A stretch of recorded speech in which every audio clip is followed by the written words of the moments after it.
Bonjour à tous. Suite à la vidéo d'hier sur Taïwan, j'ai reçu quelques questions très pertinentes d'ailleurs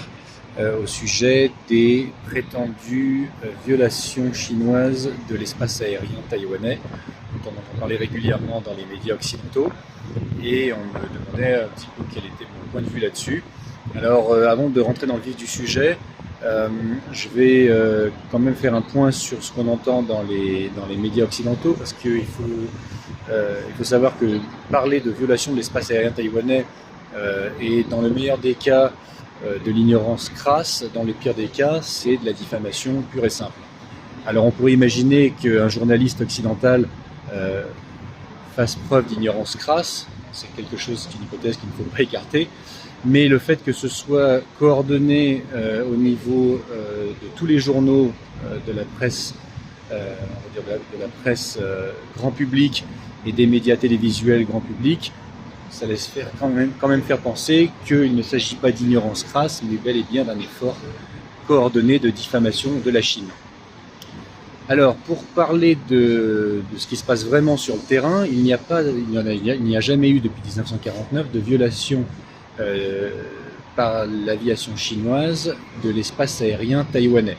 Ce qu'il se passe depuis quelques années maintenant, qui est systématiquement rapporté sur le site internet du ministère de la Défense de la République de Chine à Taïwan, ce sont des passages d'aéronefs militaires chinois à l'extrémité sud de ce qu'on appelle en anglais l'ADIZ, ce qui en français veut dire la zone d'auto-identification de défense aérienne. C'est une zone qui est tracée au crayon sur une carte, qui n'a absolument aucune existence légale, ça n'est pas réglementé par aucune organisation internationale, que ce soit l'OACI ou IATA ou quoi que ce soit, ni aucune agence de l'ONU. Ça n'est pas mentionné dans aucun traité international, donc c'est purement autodéclaratif. C'est vous prenez une carte, un crayon et vous tracez autour de votre territoire une ligne aussi large que ce que vous souhaitez, et vous dites à toutes les compagnies aériennes qui passent par cette zone-là d'avoir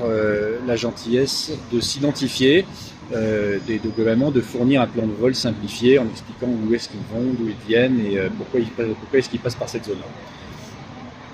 Donc, dans la région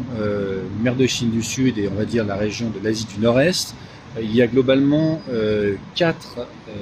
ADIZ dont il faut connaître l'existence. C'est celle de Corée du Sud, celle du Japon, celle de Taïwan qui datent toutes des années 50 et qui ont été tracées, je vous le donne en mille, pas par les gouvernements de ces entités étatiques elles-mêmes, mais par l'armée américaine. Et la 4e ADIZ, c'est l'ADIZ de la Chine, la République populaire de Chine, qui a été tracée en 2013 seulement, plus de 50 ans après les autres ADIZ régionales. Ce qui se passe dans la région, c'est que l'ADIZ taïwanaise est disproportionnée par rapport au territoire taïwanais. Il faut savoir que l'ADIZ de la République de Chine à Taïwan empiète largement sur le territoire chinois, puisqu'il y a quasiment toute la province du Fujian et du Zhejiang qui sont incluses dans cette ADIZ, ce qui voudrait dire qu'un avion qui partirait de Canton pour rejoindre Shanghai, traversant cette zone, serait obligé de s'identifier à la tour de contrôle à Taipei, ce qui est évidemment absurde et ce qui ne se passe jamais. Cette zone, donc cette ADIZ étant disproportionnée par rapport au territoire actuel de Taipei, elle passe également très au sud de Taïwan et très proche en fait des Philippines. Et ce que l'armée chinoise fait de façon de plus en plus régulière, c'est de faire voler son aviation militaire à l'extrémité sud de cette ADIZ taïwanaise et faire demi-tour, repasser une deuxième fois et rentrer à leur base. Donc il ne s'agit en aucun cas d'une violation de l'espace aérien taïwanais, parce qu'on est très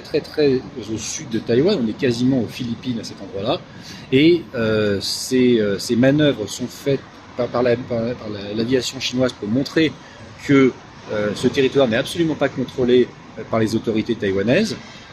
et ces incursions entre guillemets chinoises d'un espace qui est tout à fait illégitime sont utilisés à des fins médiatiques dans les médias occidentaux pour faire imaginer, en fait, dans l'imaginaire occidental, que la population imagine des avions de chasse chinois survolant la ville de Taipei ou le territoire taïwanais. Ce qui n'est évidemment pas le cas, ce qui n'a jamais été le cas. Voilà, donc il faut bien remettre à leur place les journalistes et les personnes qui vous diront que l'armée chinoise viole le territoire taïwanais de façon récurrente, parce que ceci est un mensonge éhonté, coordonné, comme je vous le disais, aux plus hautes instances médiatiques, puisqu'on sait très bien que toutes les agences de presse prennent leurs instructions tous les matins à la société de presse américaine, et ensuite l'AFP décline en français, Deutsche Welle le décline en allemand, et c'est exactement le même message qui passe au même moment avec les mêmes éléments de langage. Donc ne vous laissez pas tromper et n'hésitez pas à signaler à vos interlocuteurs qu'ils ont été victimes d'une manipulation médiatique. Voilà, c'est un premier décrassage entre guillemets des nombreux mensonges médiatiques dont nous sommes tous victimes et qu'il faut petit à petit décrypter et partager autour de nous. Très bonne journée, à bientôt, au revoir.